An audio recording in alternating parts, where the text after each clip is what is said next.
I'm Brandon Staglin, President of One Mind. Welcome to Brainwaves. As a Master of Science in Healthcare Administration student 2 years ago, I had the great privilege to work in a clinic treating young people experiencing early serious psychiatric illness.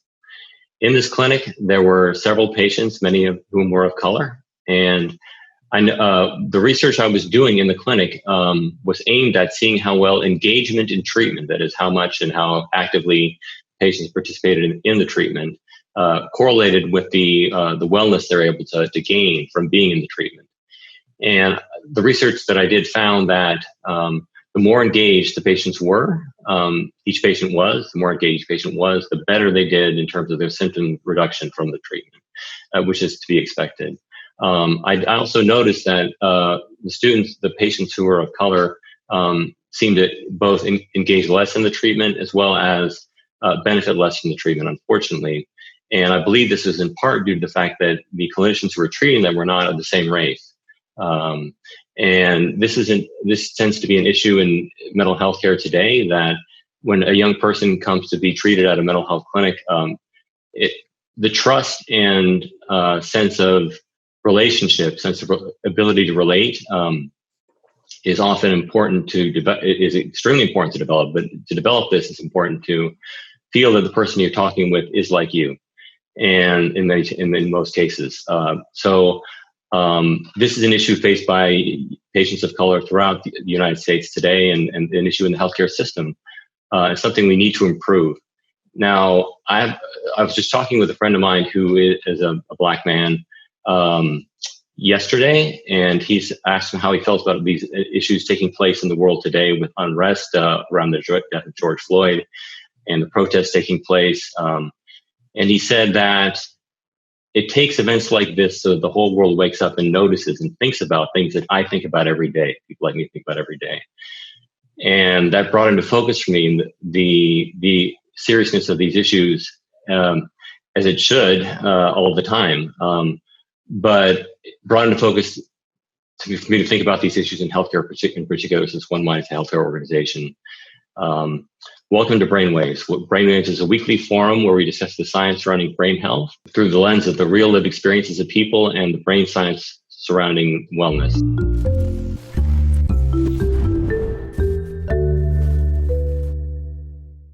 This week we saw the nation erupt in protests and rage around the violence taking place toward people of color, and what many perceive to be widespread police brutality toward minorities following the death of George Floyd while in police custody in Minneapolis. And the civil unrest comes amid an ongoing pandemic in which racial and ethnic minority groups have been disproportionately affected, suffering more from COVID-19 in terms of symptoms and mortality rate. Joining us now to discuss what the mental health care picture looks like for people of color and mental health looks like for people of color are two amazing experts. Dr. Sherry Davis Molock is an associate professor of psychology at George Washington University. She also serves as an advisor to the Steve Fund, an organization that works to help young people of color with their mental health and their unique challenges. Dr. David Fakunle is a mental health researcher, mentor, and advocate. He's also a performing artist and will be performing a performance for us at the end of the interview. And don't forget, you can post questions for our guests. This conversation was recorded on June 4th. But we're joining you live during the Facebook premiere to answer your questions. So Sherry and David, thank you so much for being with us today. Thank you for having us. Absolutely. So first of all, what were your reactions to what you've been seeing this week in the nation? Sherry and then David. Wow. A mixture of lots of different feelings. Some of it despair, of just trying to figure out how many young people have to die before we get it. Part of it feeling frustrated that things don't change. Part of me felt like people who create policy and enforce policy don't listen, because we're in the same space over and over again. But also, when I saw the young people taking to the streets and protesting and lifting their voices up, I was proud and amazed and inspired. I really felt this is a pivotal moment in our history in our country. It reminded me a little bit of the civil rights movements in the 60s, where there was a pivotal moment where the movement really shifted. And that was when the world witnessed police force, once again, police brutality, turning hoses and dogs on innocent Black people. And there's a visual to that. And I was telling my students yesterday in a conference call, there's a line that everybody will agree you can't cross. And even though Black people have been saying this for centuries, that this was going on, when you see it in your face, you can't deny what's going on anymore. So I think frustrated, as a mother of young adult children and a grandmother, just feeling like, how do you explain this narrative to your children and to your grandchildren? And why is the narrative not changing? But also feeling really hopeful that I think the young people are inspiring people and are making people notice, and they're not taking no for an answer. And for them to even do peaceful demonstrations after curfews, which shows their willingness to sacrifice, including themselves, is inspiring and is really galvanizing people to pay attention. Hopefully not just to pay attention, but to really make real change, real sustained changes. Thank you, Sherry. David, what about your perspective? So I've been asked that question quite a bit since things have kind of escalated. I have told people that I have cried my tears, I have expressed my rage, and now I'm all about action. But in the midst of all the pain and the sorrow, and I push myself to never become numb to seeing Black bodies mistreated, misused, as we see seemingly all the time. And that's a trauma unto itself. It didn't take me long to have this hunch and this gut feeling that this one was different.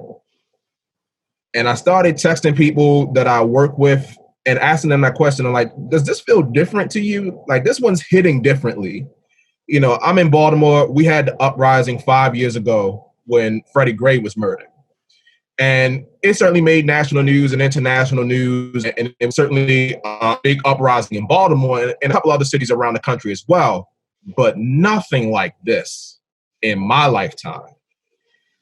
To see the absolute revolt against the system of racism, not just by Black people, but by everybody, including white people, that's something I haven't seen in my lifetime. I've read about it in the history books. I've certainly have an understanding of it, you know, from my elders, including my mother, but I've never seen it myself with my own eyes, and now I am. So it brings me joy and happiness. It brings me happiness to see that people are being called out explicitly for what they say is their opinion, but to me, there's no opinion about this. My existence is not a political issue. It is a human right. Politics is about compromise. I am not compromising my existence. And people around the world are saying the same thing. We are not going to compromise the existence of our fellow man. I can't help but to be happy about that. I have said that it has made my work a lot easier because I don't have to sugarcoat anything anymore. I can cut right to the heart of the matter. And to me, the heart of the matter is this. As a Black man born in the United States of America, who has known that my existence has been under attack for 400 years, my question to everyone, the system of racism, is, why are you so scared to give me equal chance to have a good life? Why does that scare you? Why does that offend you? Why are you in such an uproar against that possibility? Because that's all we want, is to live. And now to have that chorus be reflected all over the world, I can't help but to be happy. So I'm happy. It's great to see this happening. So many people joining it all around the world. A friend posted Instagram pictures of that happening all around the world yesterday. And it's just a great thing to see. Thank you for your perspective. It's great to hear. So Sherry, like many organizations, the Steve Fund issued a statement condemning racism and violence in all its forms. It went on to talk about mental health risks to young people of color due to the unique challenges they face, saying that if unaddressed, it could threaten their ability to every dimension of their safe transition to a healthy and productive adulthood. What are the unique challenges young people of color face growing up today? Well, I think, unfortunately, we know from research and also from experience that students of color face a number of inequities on their college campuses. They face inequities in health systems, educational systems, juvenile justice system, criminal justice systems. So that part, unfortunately, is not new. We know that students of color are twice as likely not to seek care when they're having mental health challenges. We also know there was a recent online Harris poll of 1,000 college students that was conducted by the JED Foundation, which is a suicide prevention foundation, and the Steve Fund, with equal samples of African American, Latinx, white, and Asian students. And they found that students of color, in comparison to white students, were significantly less likely to describe their campuses as inclusive and more likely to indicate that they felt isolated on campus. And the analogy I use for that is that students of color often feel like guests on campus, but they don't feel like family. So sometimes people will say, well, what makes it not feel inclusive? Like, well, people are polite. Sometimes you don't even experience overt acts of aggression or racism, but you have a lot of microaggressions. And sometimes those microaggressions wear you down after a while. And there's always a sense of, this is our institution, the majority culture's institution, and we're just letting you come in. And that underlying current is really disturbing, really distressful. So that means that students of color have to deal with that underlying dynamic in addition to the regular stuff that you deal with at a college institution. So we really feel like these statistics indicate a need for a more tailored approach for protecting the mental health of students of color, and it led to the creation for the Steve Fund of using an equity mental health framework, which I think is really important. So it's not enough to say that students have access, but it's really that it needs to be tailored differently for students of color. So the Steve Fund is one of the only organizations in the United States that we know of that supports the mental health and emotional well-being of young people of color. And so they do a number of things. They work with colleges and universities and nonprofits, mental health experts, family members, and young people to promote strategies to will enhance mental well-being. One thing I love about them is they're not just focusing on mental illness, but they're focused on mental well-being, or what I would call optimal mental health.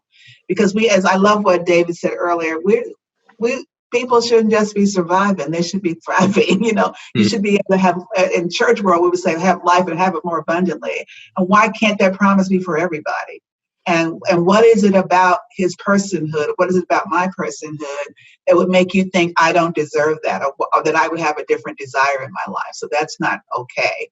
The Steve Fund also holds an annual conference called the Young Gifted at Risk Conference. They have a knowledge center. So they do a lot to really promote the well-being of youth of color, students of color. They, since the COVID-19 pandemic began, they have been having community conversation series, which they hold about once every 4 weeks, I'm sorry. In fact, there's one today at 3:00. So people want to be involved with that. They're going to miss it though, because they're going to see it tomorrow, but get the tape. It's also videotape. You can access the videotape. So the one today is on parents and students together coping with the full house during the crisis. And I can attest to having 3 grown children here. Just our food bill alone, it's like astronomical.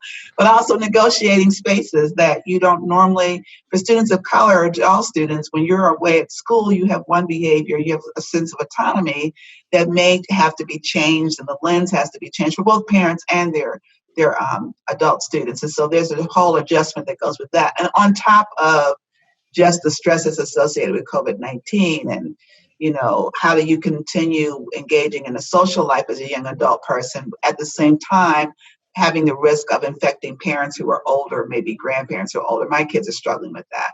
They wanted to go out and protest, but then decided not to because my husband and I are older, we're over 60, and have other high-risk categories. So just trying to navigate all that. The Steve Fund also does workshops for students to develop skills, to maintain positive mental health. They have professional development. They act as a consultation with other organizations or groups who want to train their staff or their administrators to advocate for more positive mental health for students of color. And they also provide technical assistance for colleges and universities and nonprofits to not just develop programs, but really importantly, how to sustain them, because we sometimes have great ideas and we are galvanized by the moment. And then, one of the things I really worry about is that people will create programs right now, and then when funding is tight, those programs are always the first to be cut. So this has to be something, it's really a matter of the heart to me. You have to want to do this and believe in this and think it's essential that students of color have optimal mental health, not surviving, but thriving. And what do you need to do and make the investment, the long-term investment in that to ensure that that's what's going to happen. Fantastic. Hear, hear. One Mind is all about helping all young people thrive, including different races, genders, sexual preferences, and so forth. The care that our Aspire initiative programs deliver is all tries to be culturally relevant and to make sure it serves all young people, different races and cultures and genders. So we're committed to that as well. So thank you. David, use art to reach people through storytelling. How did you become a storyteller? So I always preface my answer by saying we're all storytellers, first and foremost, because we're all human beings. So storytelling is a natural part of our existence. So the difference between me and most other people is that my storytelling is intentional, and I was fortunate and blessed to be invested in the African oral tradition. And that started when I was about 10 years old. So I am the product of many growers, many farmers who sowed seeds into me to allow me to blossom. And storytelling is one of those blossoms. It began at the National Great Blacks and Wax Museum, which is a cultural institution in Baltimore. I am a proud advocate of the museum, and that is where I got introduced to the African oral tradition. Everything starts with a story. So when I was 10 years old, then General Coleman came to visit the National Great Blacks and Wax Museum. He just had a wax figure unveiled of him, and it was a big deal. I think he had just finished his tenure as chair of the Joint Chiefs of Staff. So huge moment for the museum to have his presence, to see the unveiling of this wax figure. And afterwards, there was an impromptu celebration by staff and supporters of the museum. There were a bunch of kids there, myself included. And it broke down into like an impromptu talent show. So all the kids were coming up, doing their talents, doing their things, getting the adulation of the adults. And there was this one kid. He knew himself. He was flamboyant. He knew how to work an audience. And he had the audience in the palm of his hand. And I was jealous. So what did I do? I got up after him, and for whatever reason, I decided to tell a story that I had heard on the radio show previously. It just so happens that Mother Mary Carter Smith, who was a world-renowned griot historian and activist, was in the audience. And she heard me tell this story that I heard on her radio show when she was at Morgan State University Saturday afternoons for like 25 years. And she was so impressed by the story that I told that she mentioned me on her radio show the following week. And it wasn't long after that she invited me onto the radio show to read stories with her. And it wasn't long after that she took me under her wing and taught me the art and the science of storytelling from the African oral tradition. So she became a very prominent grandmother figure in my life from a very young age. And even to this day, it's been well over a decade since her transition. I honor her every day with the work that I do. So storytelling has been a part of my life for most of my life. And I'm very fortunate that I've been able to transition that art into public health, which is my field, and to find the utility and the value of storytelling within public health. So as a healing practice, working with people who deal with manifestations of trauma, storytelling has a value. When it comes to understanding various populations, including people of color, including Black people, storytelling has value. One of my charges as a young researcher, still, getting my skin in the game of public health research, is that there are gaps in how we conduct research when it involves human beings. There is an over-reliance on quantitative data. I have nothing against quantitative data, but it only tells one part of the story. There's a gap that can be filled by the narratives of the people that we study and that we research that will help us get a wider and greater understanding of those issues. When you're dealing with human beings are complex. There's no way around it. I think as we continue to mature in our experience and mature in our lives, we realize that there are some aspects of the human experience that just cannot be quantified. So as a researcher, I've accepted that. So that is my built-in limitation to the work that I do. there are certain things that I will not be able to explain to you, but as a human being, you'll understand. I will do my best to provide that understanding in the language of a researcher to the best of my abilities. But storytelling, narrative, just the inclusion of the human element must be a part of the research that we do involving human beings. So the platform that I use to really push that point is storytelling, because it's as human as anything else we do. Extraordinary. If I could just add something to that, the power of storytelling, particularly in the Black community, is so important. It is so rich in the church tradition. And, I'm a person who does what's called mixed methods research, which is I use quantitative and qualitative. And the reason for that is because quantitative tells you the what, but qualitative tells you the why.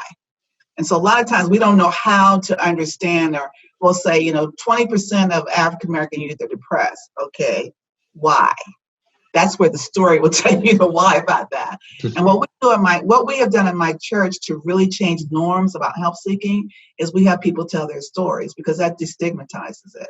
So now people openly talk about mental health, taking medication, people make jokes about it.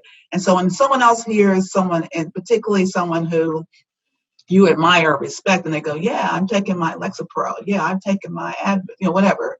It's like, you? And they go, oh yeah. And they talk and share their stories about, I've been suffering from depression all my life. It runs in my family. And so this is what I do to make sure I'm thriving and not surviving. We don't have to limp along through life. And so that storytelling, I'm just so proud of you, David, and to share with you. Please keep that methodology. And don't let people tell you that it's not scientific.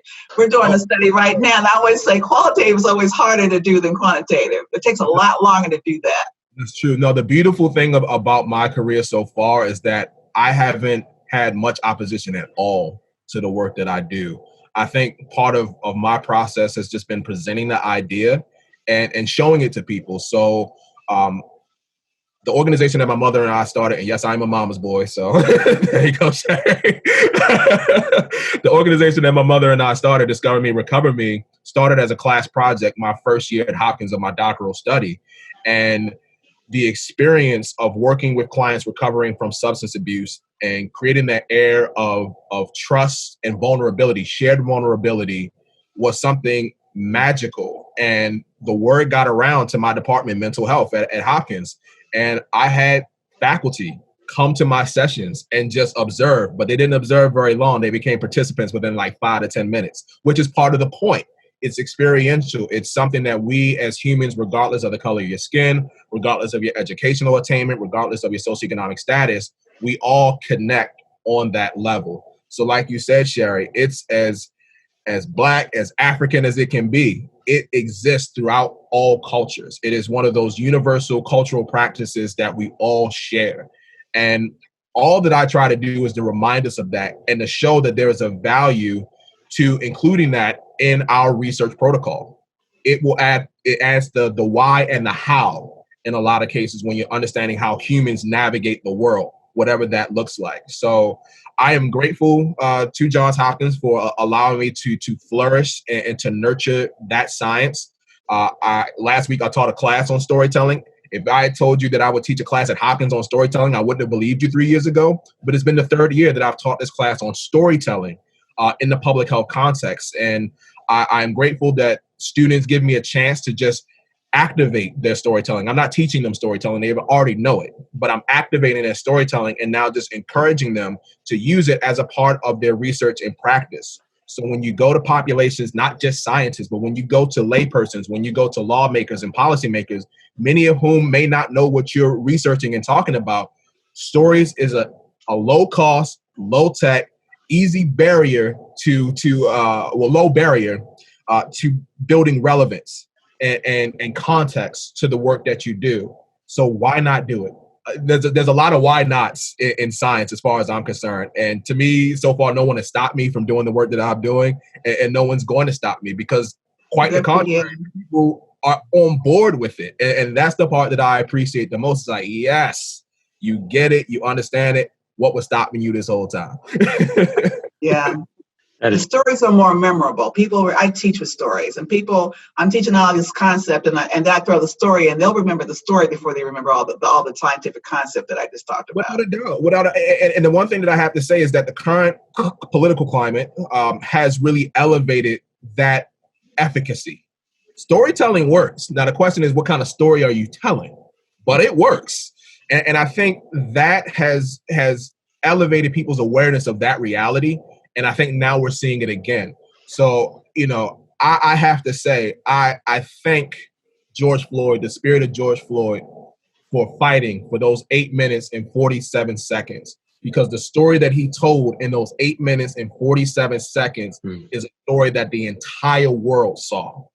And what did it do? It activated their disgust at the story that they were told.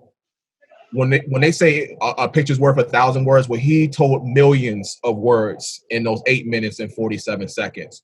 When you cry out to your mother, and I'm gonna try not to get emotional, when you cry out to your mother, you can't tell me that all the mothers out there didn't feel something in their spirit when your child calls out to you. I have a 27-year-old son. I could see my son in that position, and I was like, you know what? I feel like I'm losing my mind right now. Exactly. And I've never been in that exact situation, but I know when I've called on my mother in such a helpless way, because there was no other person I could go to feel my pain. So you can't tell me that the mothers around the world didn't recognize that call, didn't recognize that cry when they heard that. And that activated something. That was the light bulb. That was the, okay, no.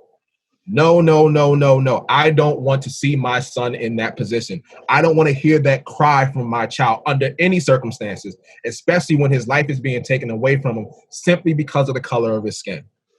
That was something that transcended so many of the labels that have been placed on us as a global society. So I thank him for his fight in that moment, because the story he told will be known forever. It's amazing what's come out of the death of George Floyd and all the protests and uprisings that have come from it. And the story that comes out of that is as you said, so powerful to help change things. Let's talk about some of that change and where it can come from. Sherry and David, thank you so much for sharing what you're doing. It's just so important. Sherry, in the age of COVID-19, when it comes to navigating a new normal, it's been said that we're all in this together, except that we're not. Same sea, different boats. We know there are wide disparities in mental health care for people of different races and colors. Is this also the case for mental health care? What can be done to make it more equitable? Yeah, I think one of the sad things was when COVID first started, those of us who do research in this area, I'm sure this was true of you too, David, we all said, when it just first started, we said, you know what? This is going to affect us in a more negative way. We already knew it was going to disproportionate. This before all the news stories. So in a way, part of the frustration of being a person of color in this country is people discover things that you already know. And it's kind of like it doesn't exist until they discover it. And you're kind of like, we already knew that because of inequities in the healthcare system, because of people having more likely to have health challenges with underlying conditions, we already knew that we were going to be disproportionately affected anyway. Having said that, so having mental health inequities is not a new thing to know either. But having said that, there are things that we can do. And I think one of the things we can do is change our models of mental health from only focusing on changing the individual to changing communities. And particularly, we tend to want to fix the victims of oppression rather than change systems of oppression. And we were just talking about this we had a town hall meeting in my program at George Washington last night. And we were just talking about this, and we're probably responsible for this. We have to just own our stuff because we're teaching that model like it's the only model for mental health care. And yet, does that make sense? Because in a way, it's like telling young women who are being sexually assaulted that what we want you to do is do all these things to protect yourself from being assaulted without dealing with the fact that what about the persons who are doing the assaulting? And what about a culture that validates violence against women all the time? We're not changing that. And so we're putting little Band-Aids on these problems as opposed to, and little, dikes that are spurting over. My analogy is we watch pots boil. We just keep moving the pots around the stove like the new burner is not going to boil the water over. I'm like, why don't we turn the stove off? Let's do that. Let's do that instead. I think we don't, I know I've done this with my own children. I have taught my children how to respond if they get stopped by the police. As soon as each of them could drive and be independent drivers, which they're around 16, 17, we taught each of our children what to do in the event, not if, we knew it would happen. Do you hear what I'm saying? We said, when you get stopped, these are the following things that you need to do. And so why are we teaching the victim how to hopefully not be brutalized and accosted by people who are by definition, their mission is to serve and protect? Why am I teaching my children how to protect themselves against that person?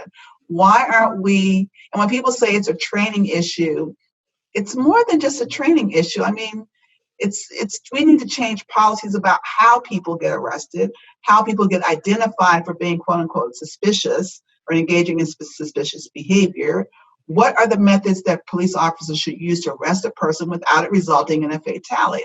Those are not just training issues, those are hard issues, because from the time that they saw Mr. Floyd, they had in their mind who he was, what type of person he was, and therefore deserved this type of treatment. This was over a forged check, a $20 check. I just know that my white colleagues who have children don't have to worry about that with their children. So that needs to really be changed. We also, and I think Dave alluded to this, we need to really change norms about help seeking in our community.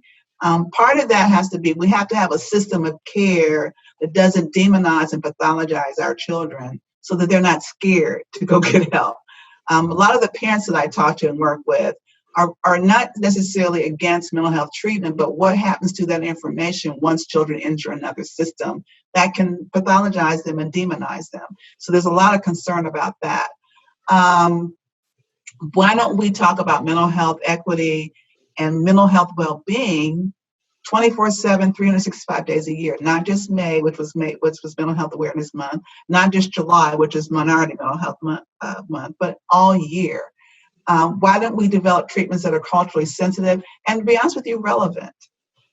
Because sometimes our models, one of the things I teach in my psychopathology class, the first part of the class, all we talk about is models of mental health.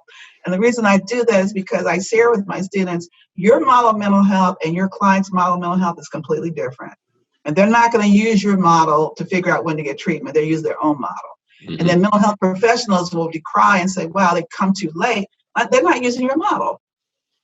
Most people get mental health treatment, if it's not too stigmatized in their community, when they're on their last leg and they've tried everything else, including Jesus, and if they're Christian. And then if all that doesn't work, then they go get help. So we need to destigmatize, but also have culturally relevant interventions so that it will be culturally compatible. It will make sense to someone that they can incorporate this and integrate this into their model of mental health. And there are programs out there. They're well-kept secrets, but they are out there. There's a program called YAM, which is Youth Aware of Mental Health, which is evidence-based. It's been done in school systems. It's for teens. And it really teaches young people how to discuss mental health. There's another program called Sources of Strength, which is also for young people, and has been used in communities of color, which is a suicide prevention. They use peers to link people to services. And it's beautiful because both of those programs make it okay for young people to talk about mental health and not be stigmatized by that. The Steve Fund also has both short-term and long-term goals about how to support communities, youth of color, and their mental health needs, not just during COVID, but post-COVID. So they have recently done a series of webinars. As I said earlier, there's going to be one today, and it's looking at how do we address the mental health needs, not just of parents and kids, but also mental health providers. One of the things I've been on several webinars with talking about when you're a person of color and you're a mental health professional or a researcher, you're inundated with requests. And so we're talking a lot about how to just engage in self-care for those who are providers and those who are advocates, because this can also be really overwhelming. We can also talk about, Steve Fund has launched a task force, which is looking at this. They're partnering with people in higher education, with nonprofits, people in the business sector, et cetera, to really push the national agenda and develop responses to this crisis that will survive the crisis. So again, I don't want us to just get galvanized because this is going on or because we are noticing with the impact with the protesters. But what's going to, okay, after all, because that is eventually going to stop. After all that's done, said and done, after COVID-19 has gone away, what then? And so the work of the task force from CFUN is to promote long-term approaches to establishing equity for mental health for young people of color. Mm-hmm. Fantastic. And I imagine that helping to change the culture of our society would be part of that, and that storytelling is a major part of that as well. The work that David also does. And so thanks for doing all that amazing work with the Steve Fund. So we're talking about racial disparities in mental health care today with Dr. Sherry Davis Molock, Associate Professor of Psychology at George Washington University and advisor to the Steve Fund, and Dr. David Fakunle, a mental health researcher, mentor, advocate, and performing artist. Don't forget, you can post questions for our guests. This conversation was recorded on June 4th. We're coming to you live on the Facebook premiere, so you're welcome to ask questions. So Sherry, I want to ask you one last question before you let David perform. A big part of the activism we're seeing this week is the participation of young people of all races, religions, and genders. How can young people channel their passions into constructive ways to change the conversation and change the system to bring about the change they want to see in the world? Well, I think one of the things I really want young people to notice and think about is the fact that they, by themselves, have galvanized the entire world to say enough is enough. And that part of their superpower is their passion. Part of their superpower is the fact that there's a saying in the church community, the faith community, that says, don't get weary in well doing. They're not weary yet. So part of, folks in church will say, keep on keeping on, keep on keeping on, don't give up. And even when other older people will get complacent or want to move on, because they will, don't give up. Don't let your passion die down. Don't give up. I think the other thing is to take that energy and not just use it to march and demonstrate, but to force people, keep it in our face so that we will make policy change. Because without policy change, there will be no sustained change. Also, really important, vote. Vote. I was so happy yesterday in Prince George's County, which is where I live. My daughter dropped off our ballots and she said, Mommy, she called me. She said, Mommy, there are long lines. Another group of young people that I work with on a couple of projects in the DC area called me. Actually, they had to miss an appointment with me because they were in a 3-hour long line to vote. And so I think the gift, unfortunately, and the sacrifice of Mr. Floyd has been that people are galvanized. They're like, we are not, because I was afraid that because it's a primary and because the Democratic and the Republican candidates for president are presumptive at this point, that people would stay home. No. They were there at the polls. And one of the things we really push in my church is a lot of change happens at the local level.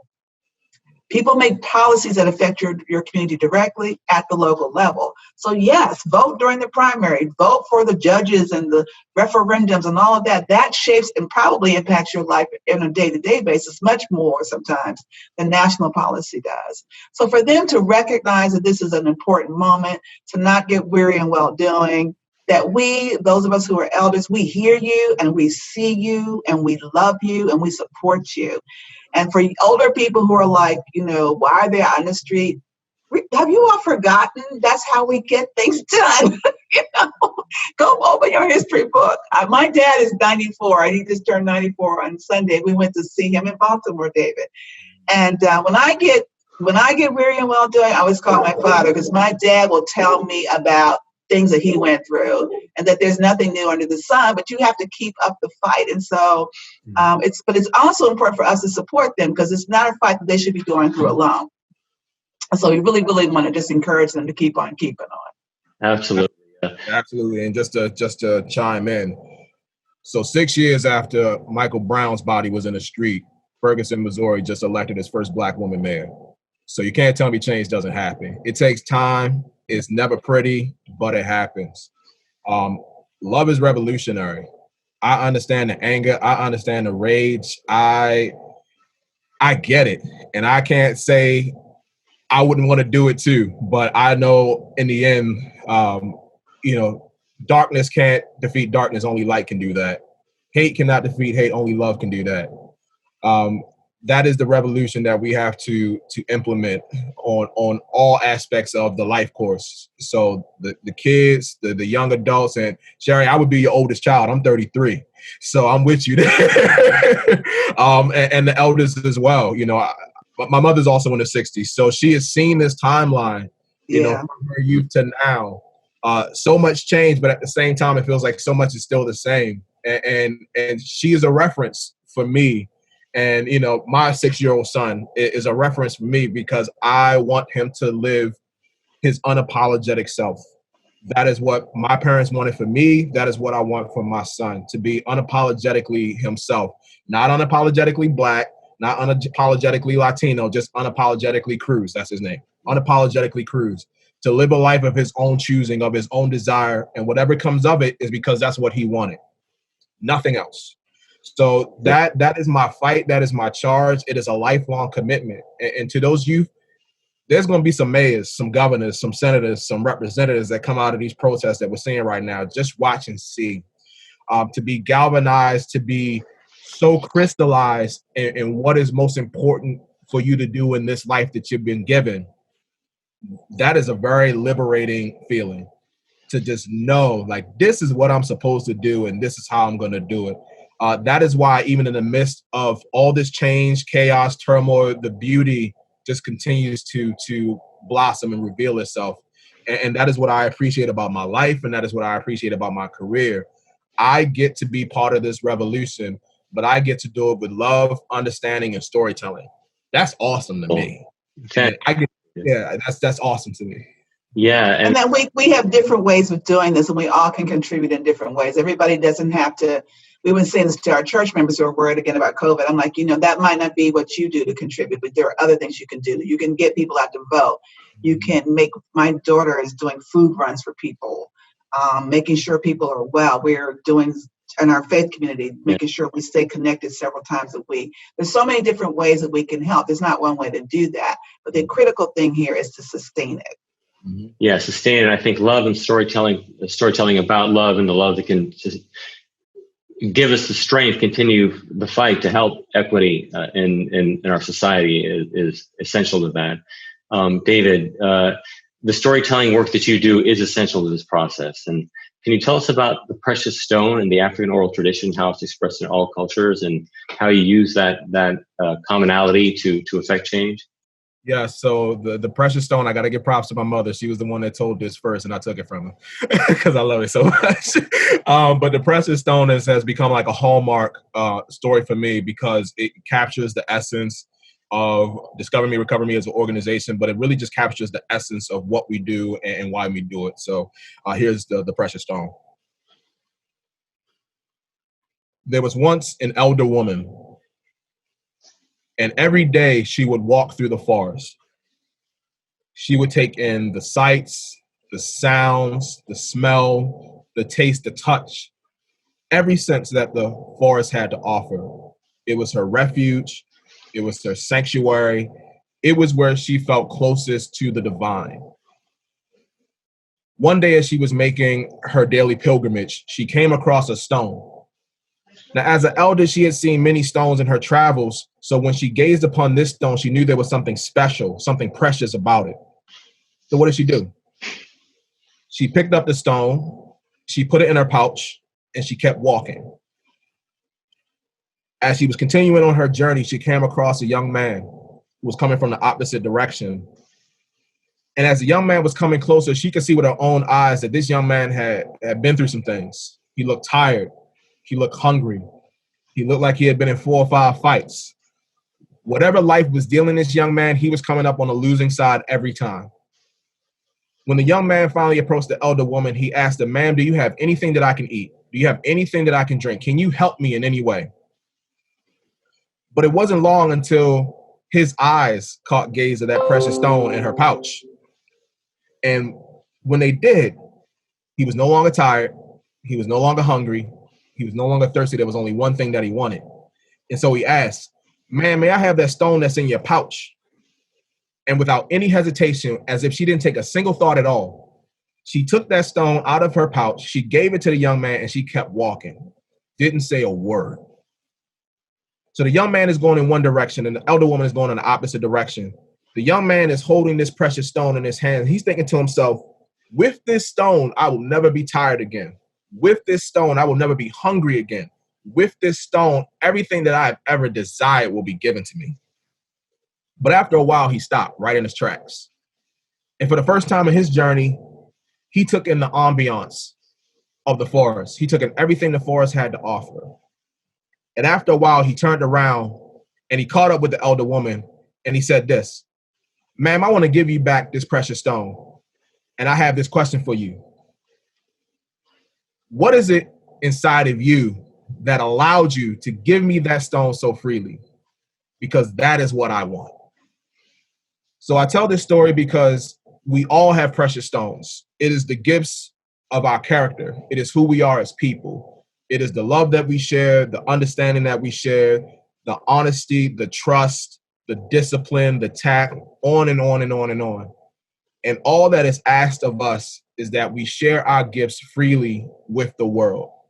That is the revolution that we all can implement in our own way. My mother once told me, a smile can change somebody's day and change somebody's life. Something that simple. So we all have that capability to do the simple things. And that combination of the simple things and also those big overlying issues that we must address, there's no doubt about it, is how we can change this world to be what it should be for everybody. To live a life of our own choosing, of our own desire. And in most cases, I'm pretty sure we just want to be happy. Fantastic, David. Thank you for sharing that story. It's so powerful and so true. We appreciate the knowledge and the wisdom that came from that story. And there's so much more than the things that we think are important sometimes, but the connections that we form and we're able to share with other people. That's why I do this webcast. And thank you for being a part of it today, both of you, to share with people out there in the public the perspectives of those who are making change and doing amazing work to help improve the system that we live in, like you, Dave, and like you sharing. So thank you very much for being here today. Last question. Absolutely. Last question for David and then Sherry. What gives you optimism about the road ahead? And we kind of touched on this, but if you want to sum it up, that'd be wonderful. What words of hope do you have for young people of color in the U.S. today? Be unapologetic. Those are the words that I have for everyone, young people, everyone in between. Be unapologetic.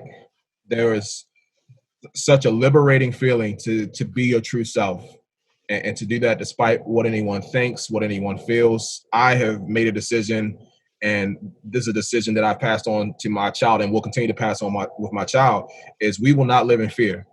We know, we will know. We know that our existence is under attack as currently constituted. But we will not live in fear. We will be our true selves. We will be our unapologetic selves. And that is what the world needs to see. They need to see the beauty that we all possess, the beauty that we all share, the beauty that is within all of us. And to my fellow young people, to those younger than me, to those older than me, be that unapologetic self. Fight for the right to be who you are. Fight for the right for your existence. And there's a shirt that my mother gave me that I can't wear right now because it's 90-something degrees, but it's a shirt with a powerful message. Respect my existence or expect my resistance. And that's exactly what the world is telling us right now. It's like, you will respect the existence of Black people, of indigenous populations. You will respect the existence of those who may have a different God to whom they pray. You will respect those who have a different ideology, as long as it's not one of hate. You will respect those who have a different sexual orientation. You will respect their existence because all they want to do is exist. If not, expect resistance. Thank you, David. Thank you. Sherry? I would say ditto. I just to echo that, to let young people know you deserve to be respected, honored, affirmed, cherished, nurtured just because of you. Whether you are a Black child, a brown child, a white child, a gay child, a straight child, a bi child, regardless of your nationality, regardless of your religious orientation, or if you don't have a religious orientation, your voice matters. And I hope what you're seeing in this moment, that this is a pivotal moment in history, that your voice, when you cried out, it mattered, it made a change, not just with the outpouring of support, but with the swiftness with which charges were brought against the officers involved in the death of George Floyd. That was unprecedented. Normally you have people are put on administrative leave with pay, and then there's a month-long investigation, which, I've been on the other side of this where they prolong it so that people's tensions will die down. No one did any of that. And so to seize the moment and to recognize that you being you is what made this change. You're not being anybody else but you.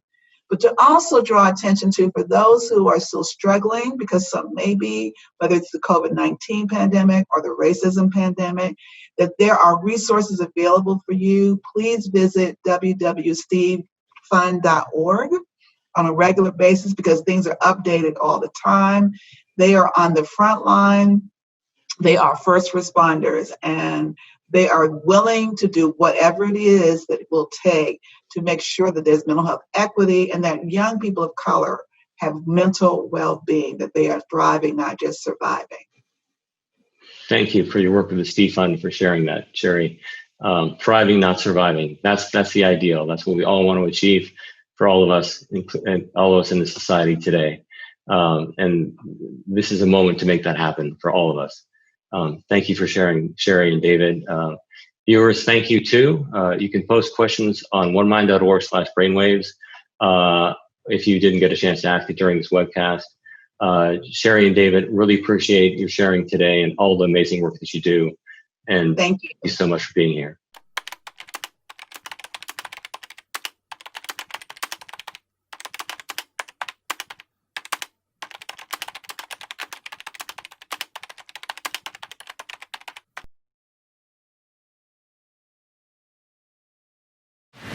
Seen firsthand how these social determinants of health can affect the mental health of people of diverse racial and ethnic backgrounds. And we at One Mind have always recognized this and are currently offering a program called the Aspire Initiative to help young people all throughout our country live the lives they deserve.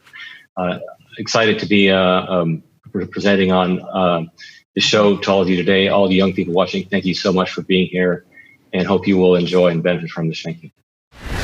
Hello, Dominique. It is so lovely to meet you virtually. I'm an avid football fan, so I've seen your name and seen you play. So it's really cool to be talking with you today. How are you doing in the midst of all this craziness? Well, thank you. It's very nice to be here. Thank you for having me. And I am was a first American Idol fan. So congratulations on all your success. Thank you for having me once again. And I'm doing good, just still running my business and still going on with life the same. So fortunately, I haven't had any changes. Yeah, no, that's good. I feel the same. It's changed because I haven't been able to travel like I usually do. But I can't complain. My family is good. We're healthy. I'm a homebody already, so I like being home. We both. Nice. It's been nice to have the quality time. I'm really, really enjoying that. Definitely. We have a lot to fit into a short amount of time because you have a very interesting story. So I guess I'll just dive right in. I wanted to ask you about, I know that you've dealt with depression, and I wanted to know your story behind that, how you've been coping. And also, I guess the second part of that would be growing up in the African-American community, how sometimes it can be a stigma. There can be a stigma around talking about your mental health and different things like that, and just how that affected you.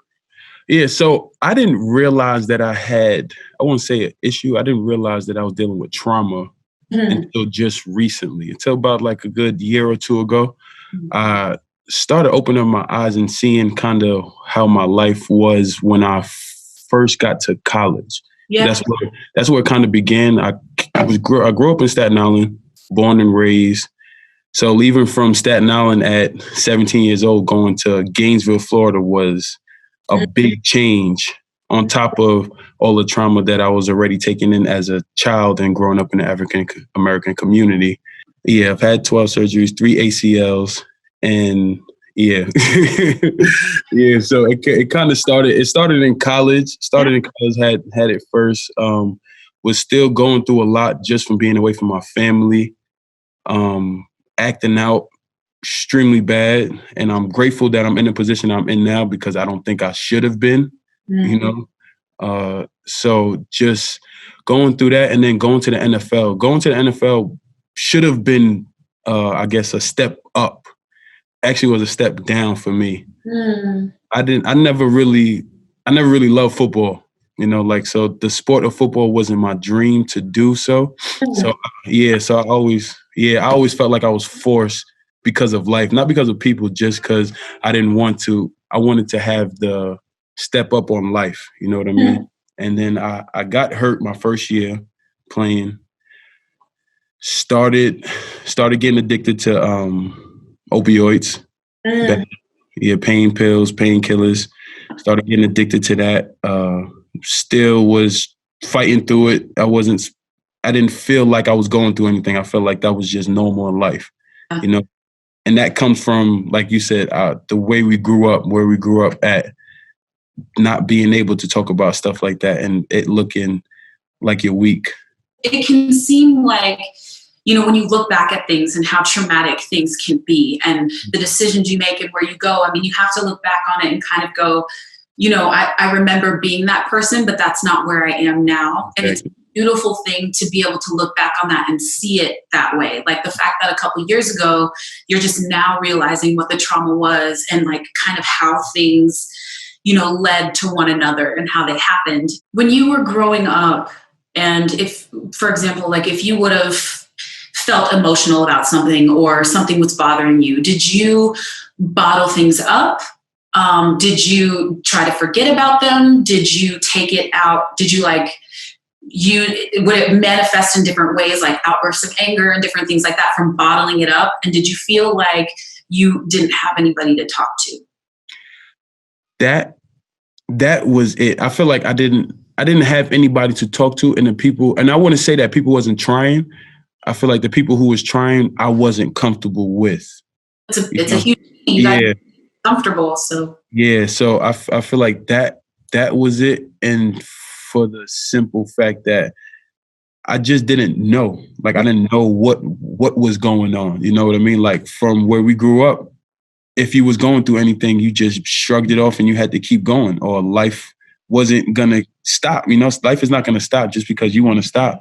So it's just like, I didn't know what the trauma I was going through, and I didn't see it from my eyes. You know what I mean? I just kept going and just thought that, yeah, it's just there, but I got to deal with it. Yeah. And now that you see it, what have you been doing to keep a positive mindset and keep yourself moving forward? What do you do? So it's crazy that about right before COVID, all the craziness happened, I checked myself into a rehab center purposely, because I felt like I couldn't, my mind was just cloudy of understanding emotions. Because a lot of people will come to me like I have great relationships going on, but a lot of people will come to me and talk to me about certain things that they was going on, but I just couldn't understand emotion. And a lady, Miss Arlene, she's my therapist now. It was just really one meeting, like, because I went up there, she just literally asked me, she said, have you dealt with any trauma? And I said, no. She was like, think back to when you was a kid. And it just hit me, was like, damn. Yeah. You know, so I literally left the room, got on the phone with my father, just talked about a whole bunch of stuff that I went through that I thought, like, I never thought back to think about. And it was just like, and I just kept going back. So now when I talk to people, I try to understand emotion behind things and not just logic. You know? Yes, I completely understand that. Empathy is the ability to feel what others are feeling. Yeah. Understand, and it's more than ever. The world needs more empathy. Exactly. You know what I'm saying? Exactly. Hey, thank you so much for taking the time to talk with me today and to just inspire so many people. And you know what? Stay safe with your family and your kiddos. Hug them tight. Thank you. Will do. Same to you. Thank you. And happy belated Mother's Day, by the way. Oh, thank you so much. You're welcome. I'm happy to see you. I'm so happy to see you. I follow you on social media, so I see you're doing well. Yes, and likewise. How's your family? Oh, everybody's great. I'm just so happy to be back home and in LA and with my son. And I'm just happy. Like, I can't imagine being anywhere else but home right now. Because absolutely, we have the sun. I mean, that's why I started my mental health virtual fundraising campaign, because, you know, we're blessed. You know, we are so blessed. I have a house. I got a pool in the backyard. A lot of times it feels like a regular day for me, but then when I realize I can't hop on the plane and go visit my mom or go visit my friends or go visit my grandmother, that's when the darkness sets in, if you will, you know, or the lowness. But that's why I started the virtual fundraising campaign, because, like I said, I'm blessed, and I can't sleep at night knowing that people are suffering during this time because they don't have the means, you know, and that did something to me. And we've helped over 1,500 people so far in our first phase, and we're going into the second phase now. We're continuously raising money. And I had to do something. I don't know if you're aware of my foundation. I was just about to say, I've had the opportunity not only, I think, to see the impact of your foundation, but to hear you speak, I think, really personally about what started it and the impact that it's already had. Mm-hmm. And I was wondering, I think, for the people that may not know, if you could give them the same touch point that you gave me in terms of what became the catalyst of really focusing on the importance of mental health, particularly for the Black community and communities that have already been a minority in so many spaces. Absolutely. Well, I mean, you know, we are always in the African American community at the bottom of the totem pole for whatever it is. And certainly healthcare is one of those areas where we lack and we fall behind. And, you know, when we talk about health, we never include mental health. So that means we're not talking about it at home. That means we don't have representation in that field for us. That means there's not a lot of culturally competent therapists within our reach. Not that they don't exist. They're there, but you have to do the digging and the searching. And the stigma around mental health in our community is what disturbs me most. When it's not cool to be vulnerable, when it's not cool to not be okay. Like, if you watch the news, anybody, whether you're Black, white, or any color, you're going to suffer from PTSD. And in this time right now, where we're suffering in mental health, in health, and we're seeing this rise in these aggressions against us. In this time where we're supposed to be isolating and trying to stay safe. And so for so many reasons, it's why I started this foundation, because I felt like we needed a face that some people trusted. I felt like we needed to talk about it, just put it on the table and just sweep that dust up from under the carpet. And like I said, like, just eradicate that stigma, because that's what's killing us. And it's going to continue to kill us if we don't start talking about it and dealing with it.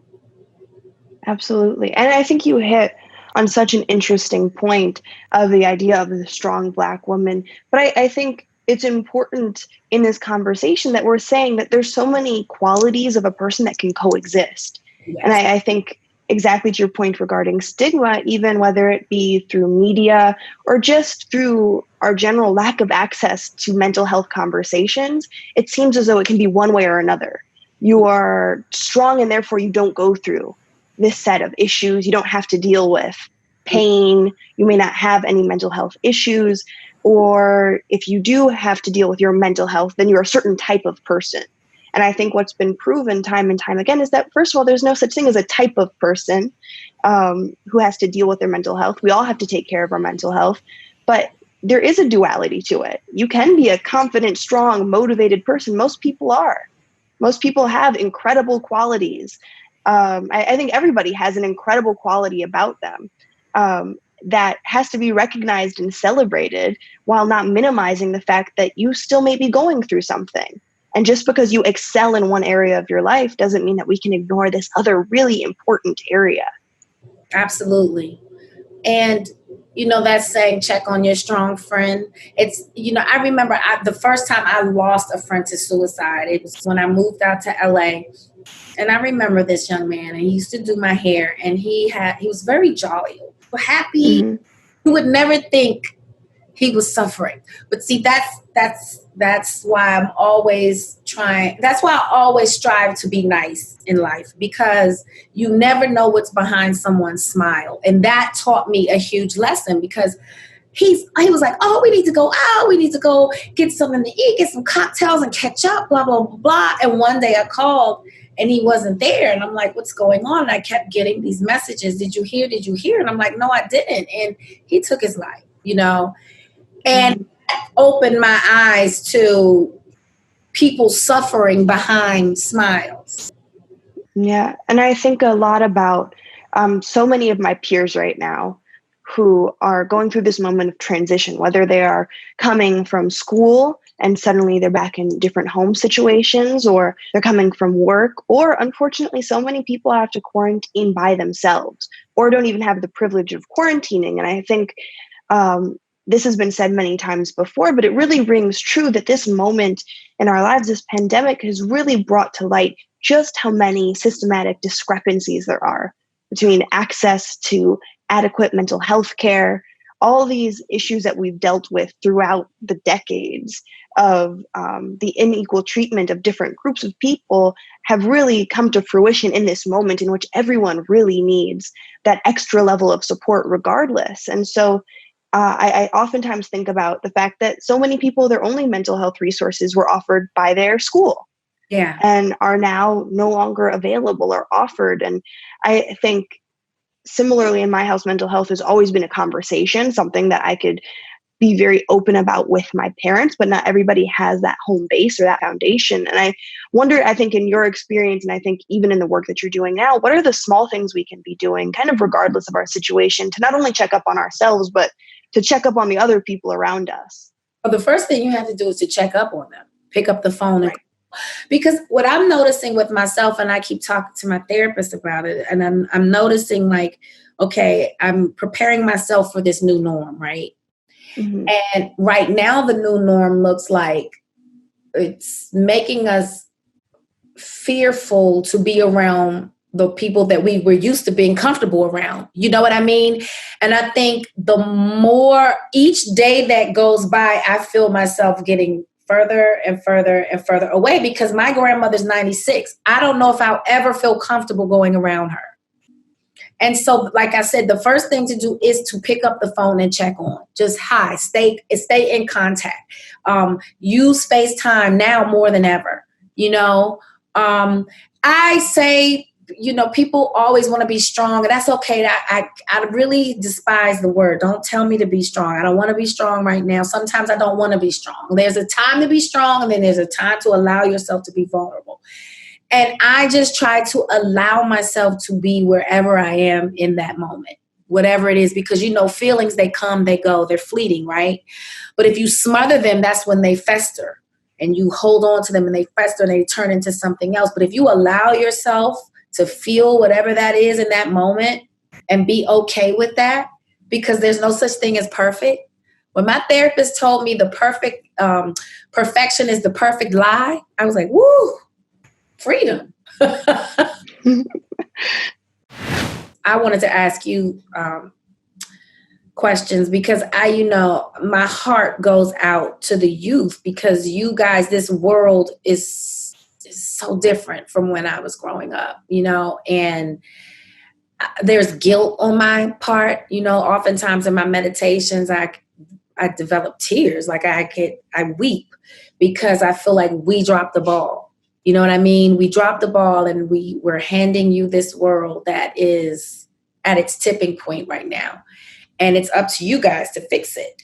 And that's a lot. And what I'm noticing now that I've been heavily involved in the mental health field and doing philanthropy work there, I'm noticing, and raising my own son, I'm noticing that it is you guys, these new kids, these kids that are coming up in this technology, technology driven world, the coping skills aren't there, or they're lacking, or they suffer because of the things that I feel like your innocence is stolen. You know what I mean? Like, you don't, the span from the time you get to be innocent is so short. When we could be naive and young and for until like 13 almost, you know what I mean? And now literally at 13, you know things that adults know. You're having adult conversations, and that's disturbing to me. And again, like, how do we help? How can we help? How do we help the youth? And that's why I'm implementing my program and my foundation into schools. We're starting with the kids because that's where we have to start, you know? Yeah. You bring up so many great points. I think about one of my close friends. There was a moment on her campus, I think last year, before any of this pandemic happened, where it really highlights just what a time that we're living in which there were young people that had to, that were all coping with really monumentous traumatic moments in their life.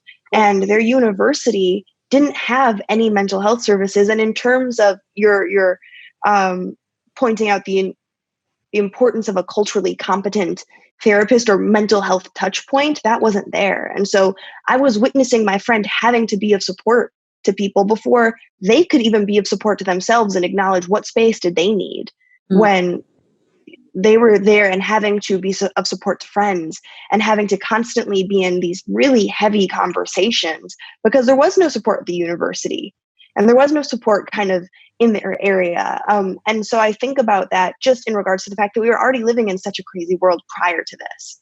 And exactly to your point, we're already living in a world in which, because of social media, it's been a double-edged sword because it's allowed us to connect. It's allowed us to have really honest conversations in ways that haven't been able to be had before because there's a smaller barrier between us connecting globally. But at the same time, I remember that moment of the amount of violence that happens, the amount of times that I stumble upon a video that of somebody that we have to rally behind, but just having to constantly watch, whether it be videos, having to constantly hear news of these terrible things that are happening that will always affect our communities one way or another. I think we have such a broad sense of community, which is beautiful, but it always feels like a family member is being aggressed towards, a family member is being attacked. You're constantly in that mode of having to protect the people around you. And so intergenerational support has been, I think, crucial. I mean, you know, both me and my mama, and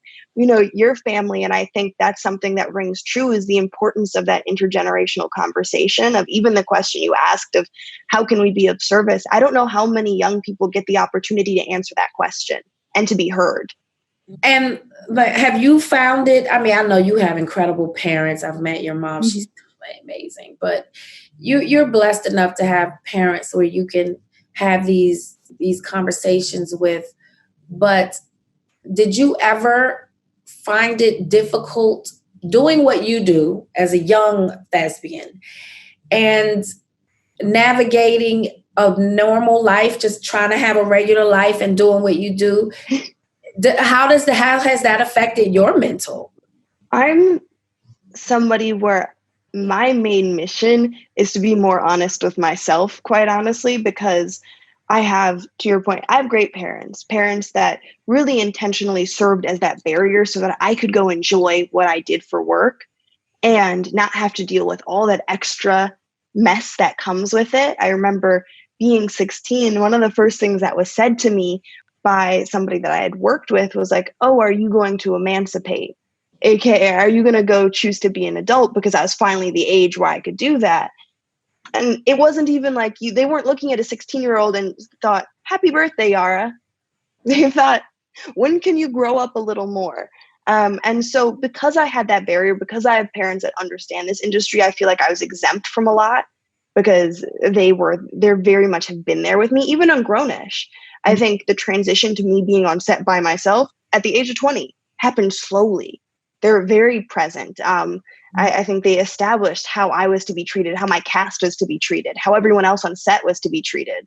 And so that definitely helped. But I'm the type of person in which it's always been something that I do where I'll be, whether it's talking to a doctor, talking to whoever, they'll be like, oh, so do you live a high stress life? Which I absolutely do. And I'm like, well, I don't know. I mean, I guess I work 16 hours a day. And yeah, I've been doing school, and yeah, I've been doing this. And then by the end of it, I have like a one Denzel tear coming down my face. and then I'm like, well, I guess I do live a stressful life, but it's because I realize I oftentimes don't give myself the space to process just how much is coming at me in a day.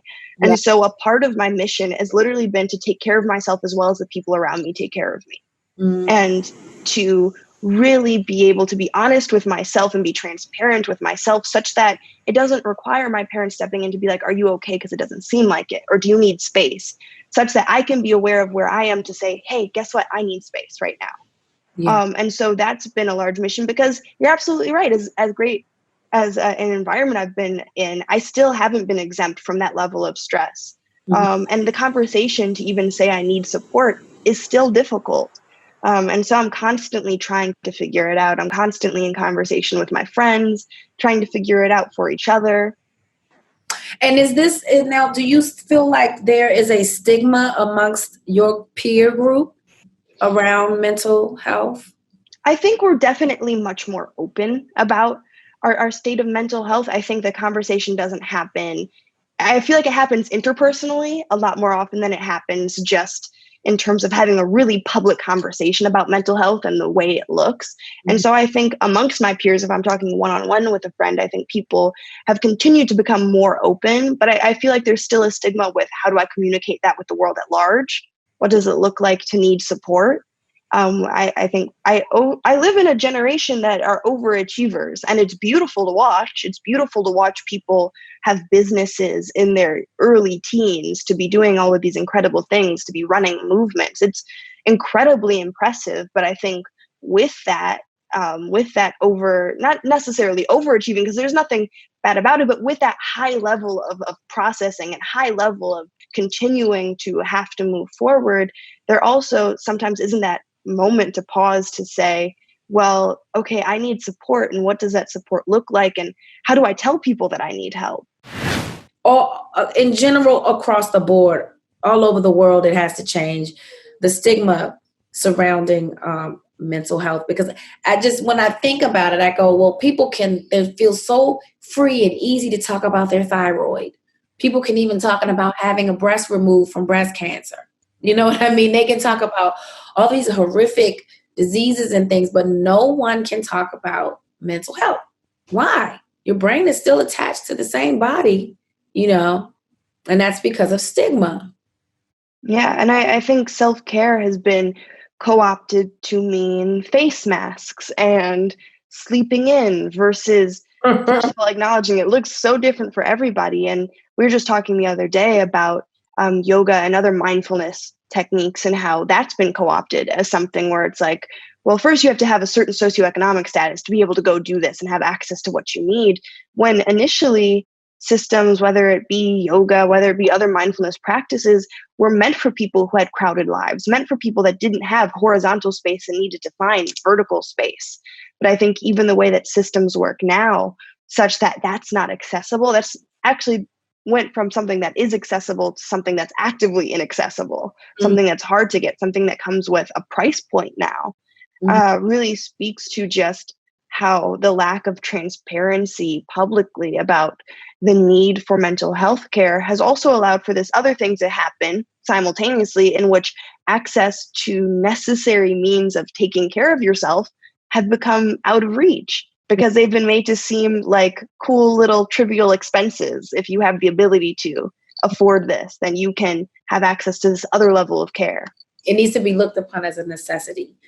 It needs to be something that you need to check on. Like, you get a physical every year. This is something you need to be checking on your mental every month. If I could, it's something that you really, we must, like even me approaching 50, in our society, it is so cool to look young, right? Everyone keeps talking about, oh, girl, you black, don't crack. Okay, I already know that. Tell me something I don't know. Well, my deep depression and this dark cloud started, I was like, what is going on with me? Well, guess what it was? Perimenopause, but no one's talking about it. We're so busy enamored with, ooh, girl, you don't look 50 weird. Like, about what is physically happening. No one talks about it. No one talks about it. So I didn't know. And then it took me to be vocal. Like, this is what is happening to women of my age. So if you feel dark, I used to be the party favorite. Now all of a sudden the weight of the world is on my shoulders. And I was always the life of the party. Well, that's because there are things biologically happening to me. And I need to talk about it so that other women aren't going, well, something's wrong with me. No, there's not, actually. This is just a part of life, of nature, you know? But if someone had just sat me down and told me, I'm going crazy. You know, you could have given me a heads up, somebody. So I think the more we talk about it and the more that our community and people see their peers talking about it and making it normal, I think the more lives we will be able to save and help. Yes, that's why I'm always inspired by what you do. And I remember the first moment I really heard you talk about your touch point and why you started your foundation, and how moved I was to figure out, like, what are the small things I could be doing to focus on mental health in a way that I haven't before. Because the thing about it is, right, I'm a spiritual person, right? And God has given us gifts, this thing we do, acting, and we have a mic and we have a platform, we have a stage, and we can reach so many people. So then it's like, well, then God gave you this gift. How are you going to be a gift? And I see you doing that, and I'm very proud of you. You're just one of the ones that I'm just so proud of. I watch you. Thank you. And you just make me proud. And I'm so excited to see what the future holds for you, because I'm getting to the point now, it's time to pass the torch, you know? And you just excite me. You excite me for the future of art. And I just see your heart, and I see where you're headed, and you're just amazing. And I just commend your parents because I know that's their hard work. And I'm just proud. Thank you. I'm so grateful for you. And, I mean, not only does my entire family love you, but I feel like from the moment that our paths crossed, you really set precedent for what it looks like to be of support in an industry that will so easily sell you on the idea of competition. And I feel like to feel your love from the first second I met you, I'm grateful for that experience, and for the fact that we get to reset what this world looks like. We get to reset what this industry looks like, reset how we can be in relationship with one another, but you've paved that way. So I am just following. Absolutely, baby. Well, that's good. I hope I leave a good blueprint for you. Yes, you have. Due to recent events in Minneapolis, we thought it necessary to have a discussion about the situation. We have with us Zach Moore, who played on 6 NFL teams during his career, and Brandon Coleman, former wide receiver with the New Orleans Saints. They are with our host, Jordin Sparks, now. Oh my gosh, you guys, I'm so happy that you're on here with us to discuss something major that's obviously happening in our country right now. I don't even know how to even dive into this conversation, because it's so much bigger than just a 15-minute conversation. But I would really love to get your thoughts on what's been going on, the death of George Floyd. Obviously, there's countless other names, but George is definitely the one that just completely shocked me, and all of them have shocked me, but the rage that I've been feeling. I just want to get your guys' thoughts and perspectives on what's been going on. Brandon, we can start with you first. Yeah, rage, I think, is a great word.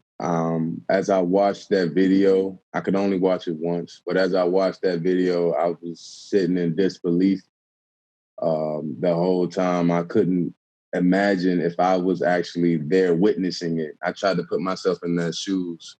If I was actually there, witnessing this, and there was no way that I could express that level of self-control like the gentleman did. by not engaging. And I commend him for that, because that took a lot of discipline. I heard it in his voice, how bad he wanted to step out there, and I felt it. And just to watch the cop just so relaxed, calm, as if it's another day of strolling in the park. Mm-hmm. That built that rage inside of me. And for me, I was ready to risk it all. It was no, that was my whole mindset. And I was content with that. Yeah. Zach, what do you think? I mean, I think the whole thing about it with me, it was how blatant it was. Like, it was an 8 to 10 minute video of him knowing he's being filmed. And then on top of that, there's no accountability. Like, the officers he was with, they heard this man gasping for air, like, help, like, get off my neck, I can't breathe. And they did nothing to stop that. So in my opinion, they're just as guilty as he is. Yeah. 100%. He showed no respect to me. He showed no respect for human life. The people that he's sworn to, serve and protect in the community, he showed no regards for that. So, I hope the justice system doesn't fail us again like it has before, but something definitely needs to be changed. And, all the rioting, yeah, you wouldn't want to see a community burn down, but I understand these people anger that something like that is happening right in their neighborhood. Absolutely. I think for me, I could only watch it once as well, Brandon. It was just too much for me. But I'm going to get emotional. When he called out for his mom, yes, out for his mother, like, I have a 2-year-old and I can't even imagine how she feels that her baby isn't coming home, and she has to watch it over and over again now because it's everywhere for somebody to see. And he cried out for her, and there was no empathy for that either. There was no empathy for the fact that he couldn't breathe. There was no empathy for the fact that there were 4 of them and 1 of him. There was no empathy for the fact that he wanted his mother, that he was not resisting, but he was struggling. And I'm shaking right now from the anger. And if I was there, it's hard to even think about what would you do in that situation if you were witnessing something like that? Right. Because more than one cop, you could also put your life in danger. And it's just so mind-boggling to me that we're still in this is still happening, that these things still happen. And there are so many things that I'm feeling. And we have obviously been discussing mental health and coping mechanisms and mental awareness and all of those different things. Now, being athletes, you guys know the pressure. You guys know you have those high pressure situations and meeting new people. And as brothers and as men in the African American community, you guys have to deal with certain things growing up that a lot of other people don't have to deal with. And I want to know from you guys how you dealt with growing up in an African American community and the stigma of mental illness or trying to express yourself or your feelings. And also, actually, let's start with that, because I know that we'll go into that, but that I have. But Zach, for you, what was it like? Oh, well, I grew up in Southside Chicago, so as many people know, that's a notorious rough neighborhood. Yeah. But even to that fact, growing up, like my childhood wasn't as dangerous because it wasn't like now. Like, social media is pretty much taken over, and everybody can dictate a certain narrative or show certain parts, edit videos, and all that. But back when I was growing up, it wasn't too bad. Now, you still had mental anxiety from seeing all the gangs and killings and shootings and stuff, but I would say, in order to deal with that as a kid, I used to draw a lot. Like, you have to take your place, out of what stresses you out. You have to find a hobby or something that you love to do. Mine was drawing as a kid. I watched a lot of cartoons. So, and even to this day, I still have hobbies that I have and do that takes my mind off, things that stress me out. So I think that would be one of the key things that people should have when they're dealing with mental issues. Sure. Brendan? Yeah, for me, growing up right outside of the Washington, D.C. area, Prince George's County, I grew up, my experience wasn't, I didn't really have a whole lot of trauma experience growing up in my family, my household. I was fortunate enough to have both my parents in the household growing up. I know that it's not common in the African-American community, but I was very grateful for that. And at each level that I moved up into, after high school to college, I was exposed to different, areas and more people and understanding, I have different teammates now coming from all over the place and understanding their backgrounds. And I'm like, wow, this is, it just opened my eyes to everything that's out here in the world. But where we are now as a community, it's still tough to believe that we're in 2020 and we are dealing with some of the same issues from hundreds of years ago. And, that's tough. Yeah, it's mentally really exhausting. Mm-hmm. I think for people of color to wake up every day and we start our day with a fresh perspective, right? Hopefully we start our day with a fresh perspective, open our phone and bam, there's another beautiful life cut short. And I don't think a lot of people really think about that for people of color, persons of color, that every day there's this overlying kind of heaviness that we have to carry, seeing all this. And it hurts to have to go through it. And I guess where I'm going is, my question for you is, when you have, you're on a team, right? Or you have to go to another team and you already have the anxiety of going to a new team, but you walk in and those things happen and you still have to go to work and you still have to go to your job, but you walk into a place where you're not the majority and it doesn't seem like anybody really cares or isn't talking about it or discussing. How do you guys approach situations like that if you've ever been in them? And also, I just would love for you to speak on kind of that feeling of almost every day there's a new video of somebody being, of police brutality or somebody being unnecessarily murdered senselessly. And I just would love for you guys to speak on how you feel about that for the African-American community and for yourselves. I feel like during those moments, especially as Black men, we just suffer in silence. We keep a lot of those emotions bottled in. We were raised to keep those feelings in, to not talk about that and don't show any sign of weakness because we have to, be strong on the outside. And you can't show any sign of weakness, especially in football, especially at the highest level. You can't show any sign of weakness because that gets taken advantage of. And, people game plan weaknesses. And we can't, it's a struggle to show that. And every day, as a Black man, you walk around with a target on your back. And I know for me personally, my physical presence, I'm 6'6". I'm 220 plus.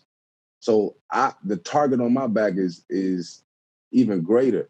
Every time I walk to the grocery store, every time I walk and just in the mall, casually minding my business, in the back of my mind, I'm like, I know what the person looking at me is thinking. I got a good feeling of, I can feel it. Yeah. But I still have to carry myself with this confidence that I'm okay on the inside. And I'm really not sometimes. I'm really not most of the time, to be honest. Yeah. So, okay. So in that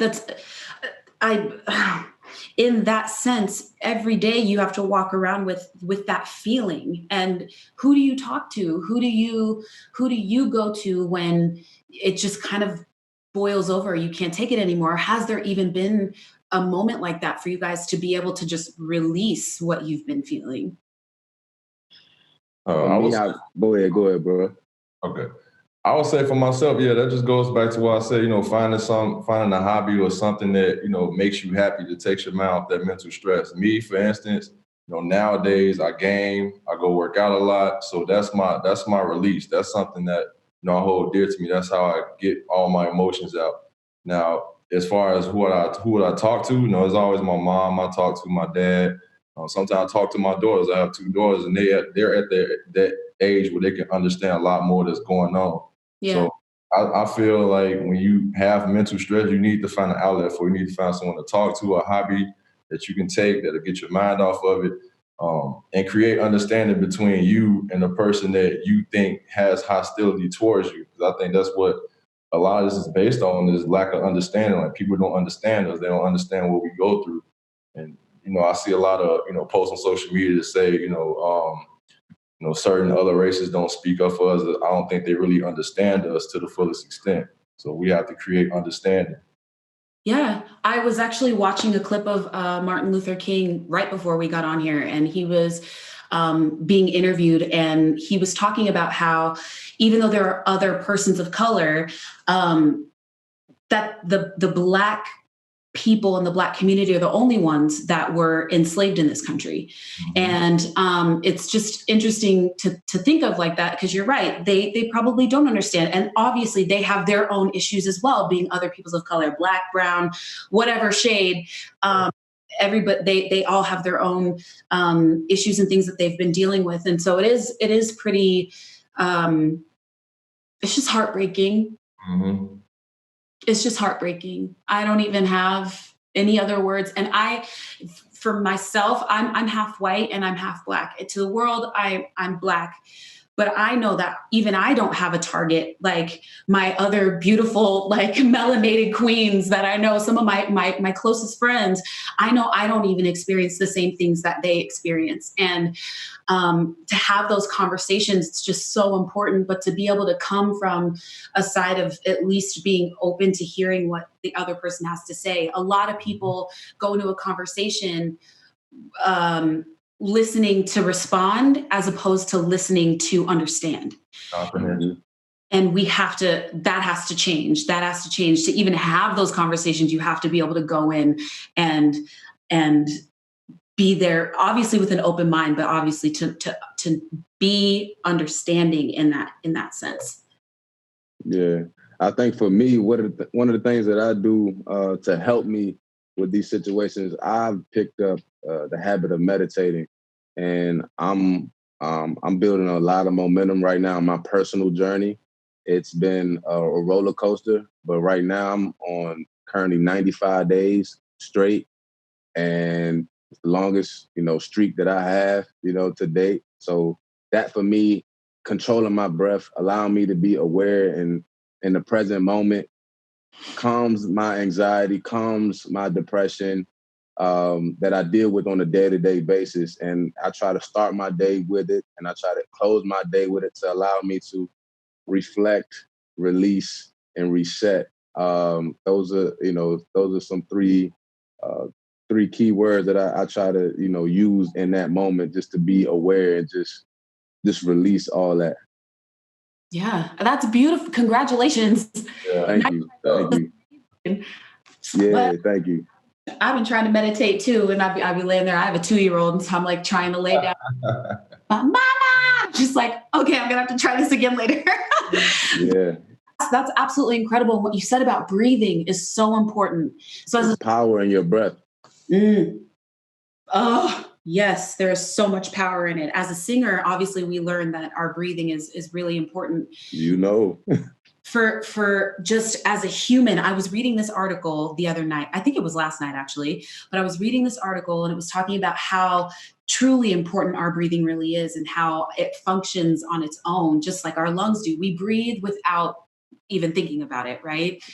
And to be able to breathe, one side goes in and it increases cortisol and energy and different things like that. And then the other side calms us down, releases anxiety, helps put our body into a relaxed state. So for our son, I'm getting to a point, I promise, I'm so sorry. But for our son, I've been telling him since he was born to take deep breaths, even when he couldn't comprehend what I was saying. And he fell today while he was running on our walk. And I picked him up and he scraped his face pretty bad. And I was like, baby, you just got to breathe. You just got to breathe. And in a couple seconds, he had calmed down. And it's just really amazing to see what simple breathing can do, especially when all of these things are happening around us and we're constantly bombarded with, body shaming and trolls and police brutality and just craziness currently, and especially during this quarantine time. Breathing is so, so important. I would encourage everybody who's watching right now to just take 3 deep breaths in deeply through your nose and then release it through your mouth. Do you want to do that with me right now? Can we just do that so everybody can be relaxed? Okay, ready? Here we go. In through your nose, out through your mouth. In through your nose, out through your mouth. Last one. In through your nose, out through your mouth. I'm definitely less shaky than I was before. It provides mental clarity. You're able to, mentally respond and not emotionally react. Exactly. That's a bar. Bars for days. I want to end this. We have just a little bit of time left, but I want to end this on a positive note. There are so many people who are watching right now that, just don't know what's going to be, what's happening. Don't understand it. What are we going to do? What is the new normal? Is there any advice that you would give to people that are watching, just daily right now on a daily, what they can do? I know there's meditation and drawing. Yeah. If there's anything encouraging words that you can leave with our viewers, I think they would really appreciate that. I would encourage you to just continue to keep the faith, continue to keep hope in tomorrow and today, because we're going to come through this. This too shall pass. Mm. Yeah. I would say the biggest thing is everyone should expand their comprehension. The more you know, the better. That way you can form your own opinion about what's going on instead of looking to, these outlets spewing out, incorrect information. So always do your own research. Mm. Find out how they're releasing something that you love to do. Keep pushing for success, positivity, and prosperity. Absolutely. You guys, thank you so much for coming on and speaking about this. I know it was last minute and it was super crazy, but this was really, really important, and it needed to be said and it needed to be talked about on this platform. And I'm really grateful for your time. I do know there are a couple of workout facilities that are open for off season already. So I just want to wish you guys good luck in the upcoming season. Thank you. So hopefully you guys don't beat us down too bad. We'll see how everything goes. But I really wanted to thank you guys. And I also wanted to tell you that you are loved and you are needed and you are just beautiful, strong kings. And there are so many people that want to uplift you and just send you so many energy. If you were here, I would hug you right now. I miss hugs. I miss giving people hugs. Yeah. I miss it. I miss that connection. So much love to you guys. And thank you. And if there's any last words, you guys can go ahead. And just spread love and positivity, peace. Yep. Stay safe and increase your understanding. Hope everybody on this chat has, prosperous week. Many blessings to y'all family, your kids, loved ones, your circle. And everybody stay safe out there. Yeah. Yes. Thank you guys so much. Have a great rest of your day. And hopefully this won't be the last time that we get together and our chat about things that matter. You know what I mean? Yeah. Black Lives Matter, you guys. They do. All right. Thank you guys. Have a good day. See you later.